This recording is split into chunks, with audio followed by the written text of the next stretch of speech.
2 రోజులుగా జరిగిన సార్క్ సమావేశాలు గురువారంతో ముగిశాయి. నేపాల్లో జరిగిన 18వ సార్క్ సమావేశాలలో దక్షిణాసియా దేశాధినేతలు పాల్గొన్నారు.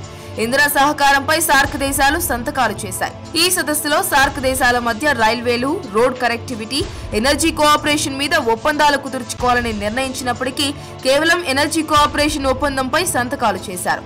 మోడీ ప్రధాని అయిన తరువాత జరిగిన తొలి సదస్సు కావడంతో భారత విదేశాంగ విధానంలో కీలక మార్పులు జరుగుతాయని అంతా అనుకున్నారు. కానీ నిరాశ ఎదురైంది. అయితే అందరూ ఊహించిన విధంగా భారత్ పాక్ మధ్య సహృద్భావ వాతావరణం నెలకొంటుందనుకున్నా అలాంటి పరిస్థితులు కనిపించలేదు.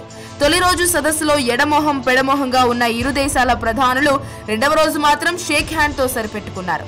భారత్ పాక్ మధ్య సహృద్భావ వాతావరణం లేకపోవడంతో తాము రైల్వేలు, రోడ్ కనెక్టివిటీ విషయంలో ఒప్పందాలు కుదుర్చుకోలేమని పాకిస్తాన్ ప్రతినిధులు స్పష్టం చేశారు. సార్క్ దేశాలకు సంబంధించి 3 కీలకమైన ఒప్పందాలపై పాకిస్తాన్ సంతకాలు చేయలేదు. ఇందులో మోటార్ వెహికల్ ఒప్పందం ఒకటి. అయితే సార్క్ దేశాల అనుసంధానతకు సంబంధించిన ఒప్పందాలను పాకిస్తాన్ అడ్డుకోవడంపై భారత్, శ్రీలంకలు అసంతృప్తి వ్యక్తం చేశాయి. సార్క్ దేశాల మధ్య ద్వైపాక్షిక అనుసంధానత ఒప్పందాలకు భారత్ చొరవ తీసుకుంది. నేపాల్తో మోటార్ వెహికల్ ఒప్పందాలను చేసుకుంది.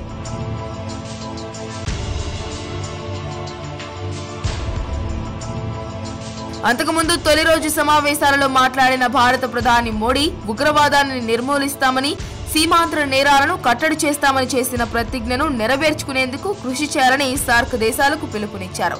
దేశ భద్రత, ప్రజల జీవితాలకు సంబంధించి అవగాహన, సున్నితంగా స్పందించే తత్వం ఉంటే దేశాల మధ్య స్నేహం, సహకారం పెంపొందుతాయని, ఇది అంతిమంగా శాంతికి, సుస్థిరతకు తోడ్పడుతుందని ఆయన అన్నారు. సమీకృత దృష్టితో, ఉమ్మడి చర్యలతో అందరూ కృషి చేస్తే శాంతియుత, సౌభాగ్యమైన దక్షిణాసియా సాకారమవుతుందన్నారు.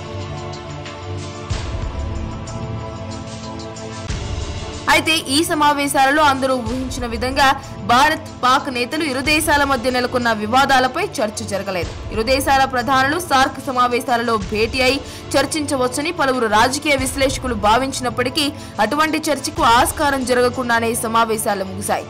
వచ్చే సార్క్ సమావేశాలు పాకిస్తాన్లో జరగనుండడం విశేషం.